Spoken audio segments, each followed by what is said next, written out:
जय श्री कृष्ण मित्रों, कैसे हैं आप सब। आशा है आप सब ठीक होंगे और आपने पिछले लेसन्स रिवाइज किए होंगे। हम पार्ट्स ऑफ स्पीच कर रहे थे जिसमें हम कॉन्जंक्शंस कर रहे हैं। आज हम सबऑर्डिनेटिंग कॉन्जंक्शंस के बारे में करेंगे। सबऑर्डिनेटिंग कॉन्जंक्शंस एक वाक्य को दूसरे वाक्य के साथ जोड़ते हैं और खासकर जो प्रिंसिपल क्लॉज होता है उसको सबऑर्डिनेट क्लॉज के साथ जोड़ते हैं जो उस पर डिपेंड करता है। तो इसमें ये शब्द ज्यादातर यूज किए जाते हैं। Since, then, as, where, when. ये शब्द जो हैं दो क्लॉजेस को जोड़ने के लिए या दो सेंटेंसेस को जोड़ने के लिए यूज किए जाते हैं। ऐसे ही after, before, because, if, that, although और भी ऐसे कई शब्द हैं जो कि इनको जोड़ने के लिए यूज किए जाते हैं। तो ये अलग अलग सिचुएशंस में अलग अलग तरह से प्रयोग होते हैं। जैसे जब टाइम बताया जाता है तब अलग तरह के कॉन्जंक्शंस प्रयोग होते हैं, जैसे व्हेन, व्हेनेवर, बिफोर, आफ्टर। इस तरह के शब्द टाइम बताने के लिए, समय बताने के लिए यूज किए जाते हैं। जैसे the train started when the guard blue the whistle. गाड़ी शुरू हो गई जब गार्ड ने सीटी बजाई। व्हेन शब्द क्या बता रहा है? टाइम। कब शुरू हुई, कब चली? जब गार्ड ने सीटी बजाई। ब्लू द विसल, विसल होता है सीटी। तो इसका क्या मतलब है? ये टाइम बता रहा है शब्द। इसी तरह से I shall give him your message when ever I see him. मैं उसे आपका मैसेज दे दूंगा वेन एवर, जब भी मैं उसे मिलूंगा या जब भी मैं उसे देखूंगा। When ever I see him. I shell give him your message, मैं उसे आपका संदेश दे दूंगा जब भी मैं आप उससे मिलूंगा। वेन एवर, तो ये भी समय बता रहा है कब देगा। एग्जैक्ट समय नहीं है, जब भी वो मिलेगा। ठीक है। इसी तरह से she finished her homework before she went to bed. उसने सोने जाने से पहले, बिस्तर पर जाने से पहले अपना होमवर्क कंप्लीट कर लिया। She finished her homework before. ये बिफोर शब्द क्या बता रहा है कि ये काम इस काम से, दूसरे काम से पहले हो गया, खत्म हो गया। तो ये जो शब्द हैं ये टाइम बता रहे हैं, जिससे कि जो सेंटेंसेस का अर्थ क्लियर हो रहा है। इसी तरह से ये जो कॉन्जंक्शंस हैं ये प्लेस के बारे में भी बताते हैं। जैसे प्लेस के बारे में भी बताते हैं और वो शब्द होते हैं wherever, where, whether, hence. ये शब्द जो हैं ये प्लेस यानी जगह के बारे में बताते हैं। अब जैसे he found the bag where he had left it in the shop. where शब्द क्या बता रहा है? जगह बता रहा है। अब जरूरी नहीं है कि जो शब्द होते हैं वेयर, व्हेन इत्यादि जो शब्द होते हैं ये क्वेश्चन ही बताएं, ये क्वेश्चन के लिए ही यूज किए जाएं, ऐसा जरूरी नहीं है। ये जो शब्द हैं ये एज कॉन्जंक्शंस जब यूज किए जाते हैं तब इनका अर्थ उसी सेंटेंस के हिसाब से बन जाता है। जैसे he found the bag where he had left in the shop. उसको वो अपना बैग मिल गया जहां उसने दुकान में उसे छोड़ा था। अब वेयर का मतलब वैसे क्या होता है? कहाँ, परंतु यहां क्या बन गया? जहां उसने उसे छोड़ा था। ये सेंटेंस के संदर्भ में उसी हिसाब से जो मतलब जो है इन शब्दों का फिर निकलता है और ये प्लेस के लिए यूज किए जाते हैं। अब इसी तरह से wherever she goes she wins respect wherever, जहां भी वो जाती है, where और ever, जहां भी वो जाती है उसे इज्जत मिलती है। ये wherever जगह के बारे में बता रहा है, किसी भी जगह पे वो चली जाए, कोई खास जगह नहीं है, wherever, जहां भी वो जाती है। तो यहाँ पर ये शब्द जो है ये प्लेस को बता रहा है, ये भी कंजंक्शन है जो कि स्थान के बारे में बता रहा है। इसी तरह और भी वाक्य बना सकते हैं, जैसे she went back hence she came। यहाँ ये hence में ये W के साथ है, इसका मतलब क्या है, वो वापस चली गई जहां से वो आई थी। ये भी प्लेस बता रहा है, कहां चली गई, जहां से वो आई थी। WHENCE, हेंस का मतलब होता है, एक होता है हेंस HENCE, उसका मतलब होता है इसलिए। और यहां पर और भी उसके वाक्य के हिसाब से संदर्भ में और भी उसके मतलब निकल आते हैं। इसी तरह से she went back hence she came, वो जहां से आई थी वहां वापस चली गई। तो ये क्या बता रहे हैं सभी शब्द, ये प्लेस के बारे में बता रहे हैं। इसी तरह से जो कुछ कंजंक्शंस जो सबऑर्डिनेटिंग कंजंक्शंस होते हैं, ये कॉज के बारे में बताते हैं। कॉज मीन्स कारण, रीजन, जैसे बिकॉज, सिंस, एज, दैट, इस तरह से जो कुछ शब्द हैं जो कॉज के बारे में बताते हैं। जैसे I can not lift the box, I cannot lift the box because it is very heavy। मैं बॉक्स नहीं उठा सकता क्योंकि ये बहुत भारी है। बिकॉज शब्द क्या बता रहा है, कारण, कॉज, कि क्या कारण है, क्यों नहीं बॉक्स उठा सकता, क्योंकि ये बहुत भारी है। तो ये कंजंक्शन भी दो वाक्यों को जोड़ रहा है। ये मेन वाक्य है, तो ये वाक्य इस पर डिपेंड कर रहा है, तो इन दोनों को ये जोड़ रहा है। इसी तरह से और भी कई वाक्य हो सकते हैं। I am glad, I am glad that you like it, मैं खुश हूं कि आपने इसे पसंद किया। अब यहां पर दैट शब्द क्या बता रहा है, कारण बता रहा है मेरी खुशी का। मैं किस लिए खुश हूं, कि आपने किसी चीज को पसंद किया, आपने इसे पसंद किया। तो दैट क्या बता रहा है, इन दोनों वाक्यों को जोड़ रहा है और कारण बता रहा है। तो ये जो है ये भी कंजंक्शन है। इसी तरह से अब दैट शब्द अदरवाइज किसी और तरह से प्रयोग किया जाता है, परंतु जब कंजंक्शंस में प्रयोग किया जाता है तो उनका मतलब भी उसी संदर्भ में निकलता है। इसी तरह से the thief could escape easily since there was no policeman on duty। चोर बड़े आसानी से भाग सका, एस्केप मतलब वहां से किसी जगह से निकल जाना। अब चोरी चोरी निकल जाना या वैसे निकल जाना, एस्केप शब्द है इसके लिए। The thief could escape easily, बड़ी आसानी से भाग सका या जा सका।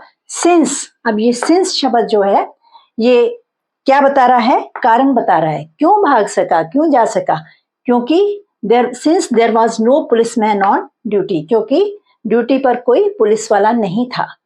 तो ये दोनों को मिला रहा है सिंस शब्द। अदरवाइज सिंस शब्द हम कई बार समय के लिए प्रयोग करते हैं, जैसे हम टेंसेस में करते हैं, तो यहां पर एज अ कंजंक्शन हमने यूज किया है।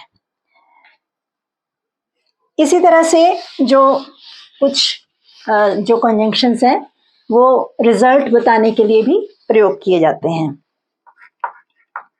रिजल्ट या परिणाम बताने के लिए भी प्रयोग किए जाते हैं, जैसे सो दैट, सच दैट, ये कंजंक्शंस रिजल्ट बताते हैं। जैसे he is so poor that he can not पे हिज फीस। वो इतना गरीब है कि वो अपनी फीस नहीं दे सकता। ये रिजल्ट है कि फीस नहीं दे सकता। क्यों नहीं दे सकता? क्योंकि वो बहुत गरीब है, इतना गरीब है कि वो फीस नहीं दे सकता। ही, इसी तरह से और वाक्य देख लेते हैं। She spoke in such a low voice that few could hear her. Such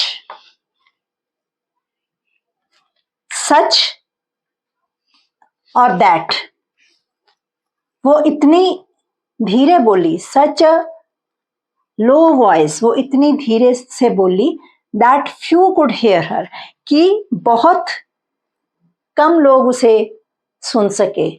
ना के बराबर फ्यू, अब बहुत कम भी होते तब भी अ फ्यू लिखा होना था, अब फ्यू लिखा है तो ये बहुत कम भी नहीं है, तो क्या बनेगा? She spoke in such a low voice that few could hear her. वो इतने धीरे से बोली कि उसे लोग सुन नहीं सके। Few could hear her, few जो है इसका मतलब है ना के बराबर, कोई उसे सुन नहीं सका। अगर अ फ्यू होता तो कुछ लोग शायद उसे सुन लेते। फ्यू का मतलब नेगेटिव में होता है। इसी तरह से कुछ जो है कंजंक्शंस पर्पस के लिए होते हैं। पर्पस के लिए कोई उसका कारण होता है, पर्पस होता है। ये भी जैसे so that, in order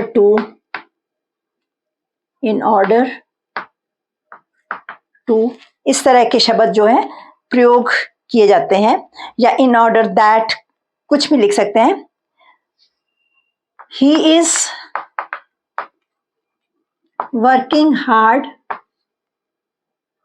so that he may clear the interview.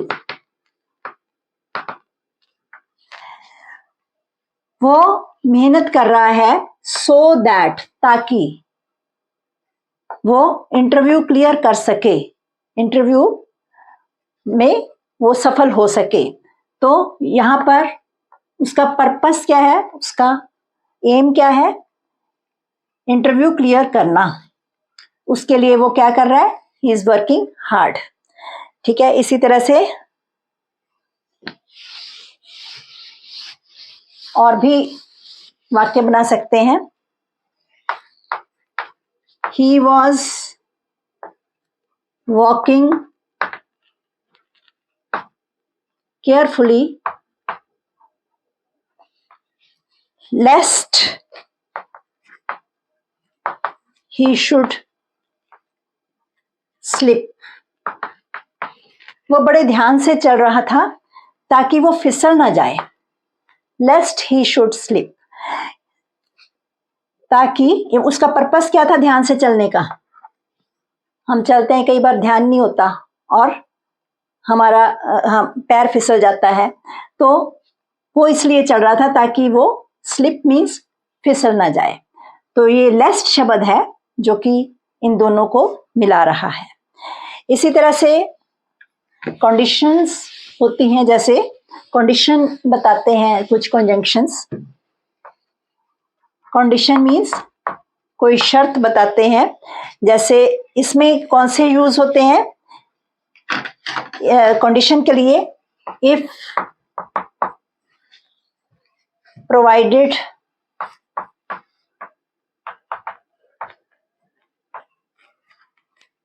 Supposing unless.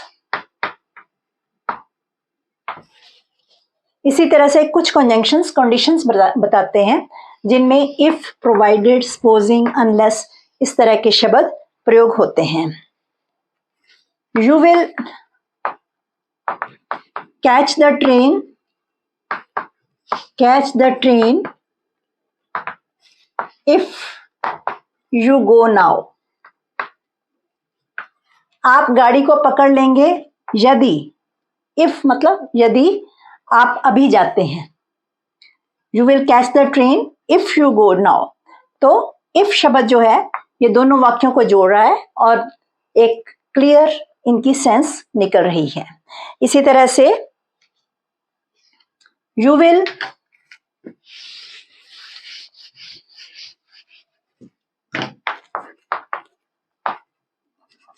Miss the train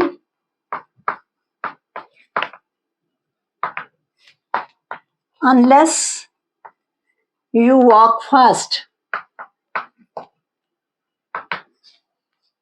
तुम्हारी गाड़ी छूट जाएगी, तुम गाड़ी को मिस कर दोगे अगर, जब तक तुम तेज नहीं चलते। अनलेस, अब ये एक तरह से शर्त है कि आपको तेज चलना ही होगा तभी गाड़ी पकड़ोगे। अनलेस यू वॉक फास्ट, जब तक तुम तेज नहीं चलते तो गाड़ी आपकी मिस हो जाएगी। ठीक है, इस तरह से ये जो शब्द है ये कंडीशन बताते हैं। इसी तरह से और भी हम शब्द यूज कर सकते हैं।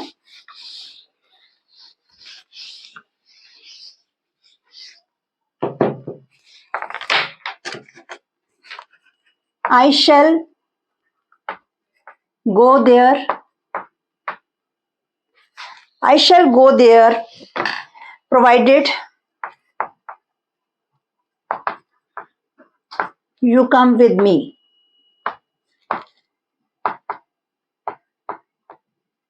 Come with me. मैं वहां जाऊंगा, शर्त ये है कि आप मेरे साथ चलो, बशर्ते आप मेरे साथ चलो, प्रोवाइडेड। तो ये शब्द जो है इन दोनों वाक्यों को जोड़ रहा है और ये कंडीशन लगा रहा है कि मैं वहां तभी जाऊंगा अगर आप मेरे साथ चलेंगे। ठीक है, इसी तरह से मैनर बताते हैं कुछ शब्द, तरीका।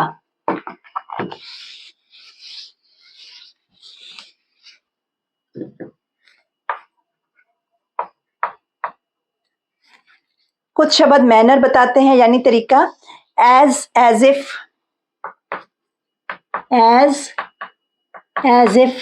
इस तरह से जो शब्द होते हैं।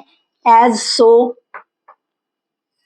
ये मैनर्स यानी तरीका बताते हैं। जैसे they acted as they had been advised.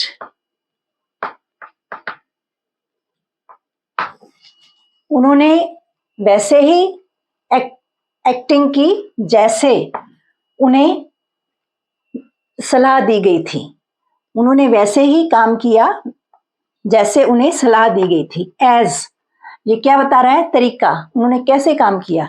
जैसे उन्हें सलाह दी गई थी। As they had been advised.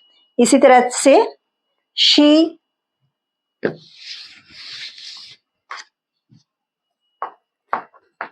behaved as if she were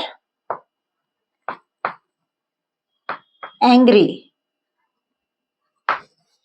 उसने ऐसे बिहेव किया जैसे वो गुस्सा है। ठीक है, अब आप कहेंगे ये जो शब्द है एज इफ, ये क्या है? Conjunction of manner. अब इसमें क्वेश्चन आ सकता है कि शी के साथ आप वर क्यों लगा रहे हैं? इसके साथ वर इसलिए लगा रहे हैं क्योंकि वो वास्तव में गुस्सा नहीं है। ठीक है, she behaved as if she were angry, उसने व्यवहार किया जैसे कि वो गुस्सा है, यानी उसने नाटक किया, वो वास्तव में गुस्सा नहीं है, तो इसलिए शी के साथ वर का प्रयोग किया गया। एज इफ के साथ जब हम ये पीछे वाक्य लगाया तो वर का प्रयोग किया। इसी तरह से और भी इसी तरह का वाक्य बन सकता है।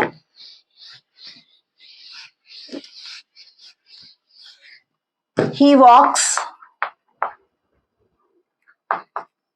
as if he were blind, या ही के साथ वाज नहीं लगाते। अब देखो इसी तरह से ये लग गया एज इफ शब्द, वो ऐसे चलता है जैसे कि वो अंधा हो, वो अंधा नहीं है। एज इफ जैसे कि वो अंधा हो, तो इसके लिए हम इमेजिन कर रहे हैं कि ऐसे वो हो, वैसे वो चलता है, तो ही के साथ भी यहाँ पर हमने वर शब्द का प्रयोग किया। ये बातें आप नोट करेंगे तो आप ऐसे कई वाक्य बना सकते हैं। तो ये क्या था? ये था मैनर। आगे है कॉन्ट्रास्ट। कुछ जो कंजंक्शंस हैं जो कॉन्ट्रास्ट यानी विपरीत वाक्यों को मिलाते हैं, जैसे दो, however, although,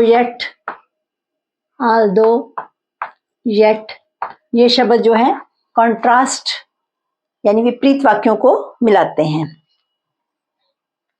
although, जैसे although he lost heavily, yet he did not. Although he lost heavily, yet he did not lose heart. यद्यपि उसका बहुत नुकसान हो गया, he lost heavily, भारी नुकसान हो गया। Although yet, फिर भी उसने मन नहीं छोड़ा, उसने दिल नहीं छोड़ा, यानी वो पॉजिटिव रहा। तो although yet जो है ये कंट्रास्ट बता रहा है कि उसका इतना नुकसान हो गया फिर भी वो शांत रहा, पॉजिटिव रहा।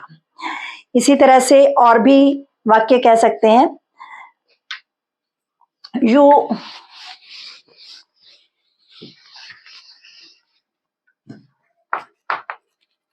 Can not catch the train,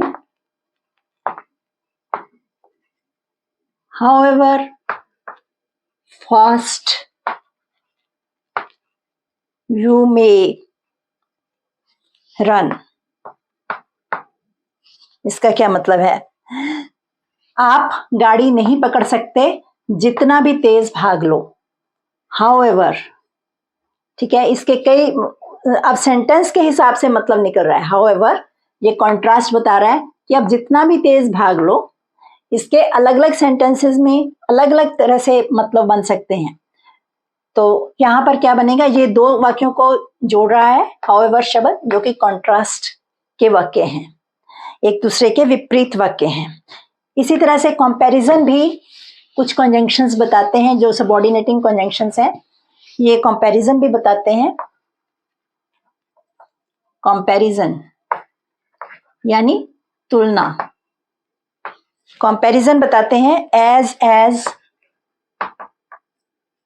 then, और भी होते हैं जैसे सो एज। ये शब्द तुलना करते हैं। देन का तो आपने एडजेक्टिव्स में भी किया था किस तरह से तुलना करते हैं। इसी तरह टू भी शब्द प्रयोग होता है तुलना करने के लिए। तो she is as helpful as her sister. वो उतनी ही हेल्पफुल है जितनी कि उसकी बहन। अब ये तुलना में दोनों लगभग बराबर हैं, तब इसलिए एज का प्रयोग किया, यानी दोनों बहनें एक जैसी हैं, हेल्पफुल हैं, ठीक है, कोई कम नहीं है। She is as helpful as her sister. इसी तरह से Radha is lazier than her brother. अब यहां पर हमने कंपैरिजन के लिए देन शब्द का प्रयोग किया।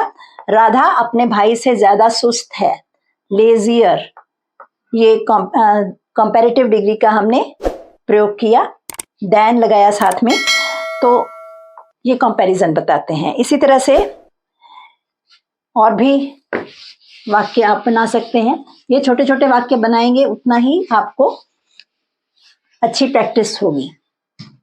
ही इज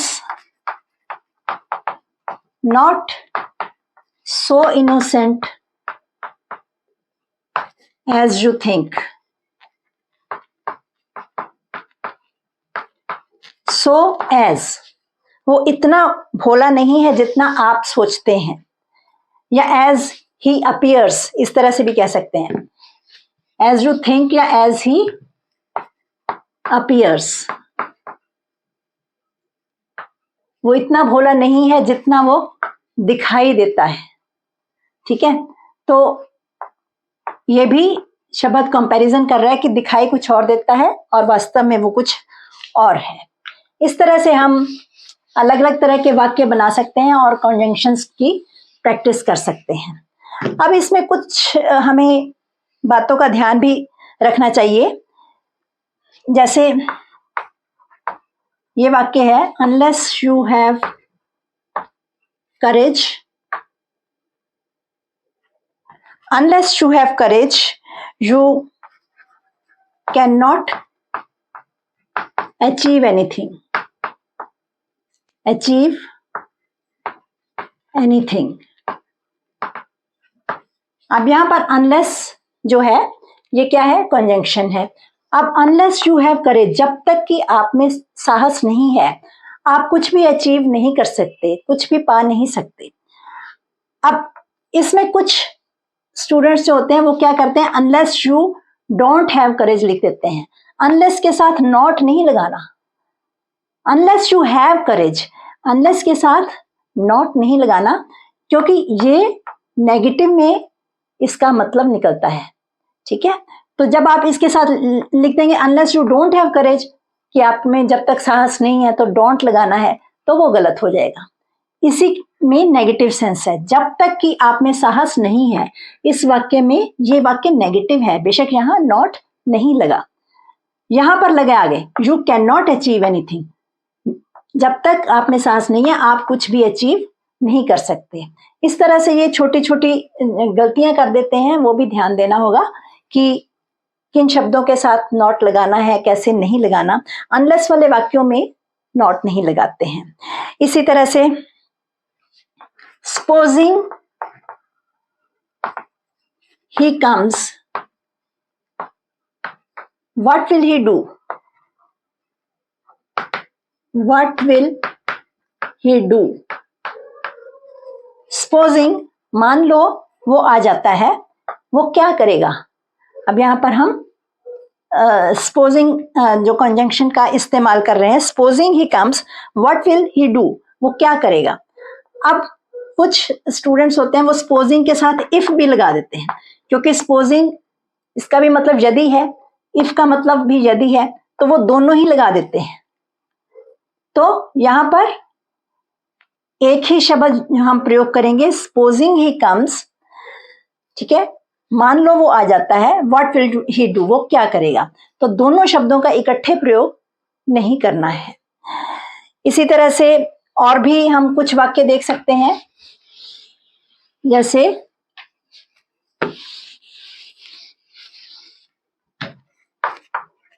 इसी तरह से he asked me what I was doing there, उसने मुझसे पूछा कि मैं वहां क्या कर रहा था। अब इसमें कुछ स्टूडेंट्स आस्क्ड के साथ ये दैट का प्रयोग कर देते हैं। ही asked me that what. Ask के साथ दैट शब्द का प्रयोग कभी नहीं करते हैं। तो इस चीज का भी ध्यान रखना है। He asked me what I was doing there, तो इसमें दैट शब्द नहीं लगाना है। इस तरह हम अलग अलग कॉन्जंक्शंस की, अलग अलग सेंटेंसेस की प्रैक्टिस करेंगे तो हमारी जो इंग्लिश में फ्लुएंसी भी बढ़ेगी और ज़्यादा हम अच्छी तरह से इंग्लिश को समझ सकेंगे। आप इन सेंटेंसेस को लिखिए और बोलने की भी प्रैक्टिस करिए, जिससे कि आपकी स्पीकिंग प्रैक्टिस भी साथ साथ होती रहे। आज के लिए इतना ही। Thank you. Stay blessed.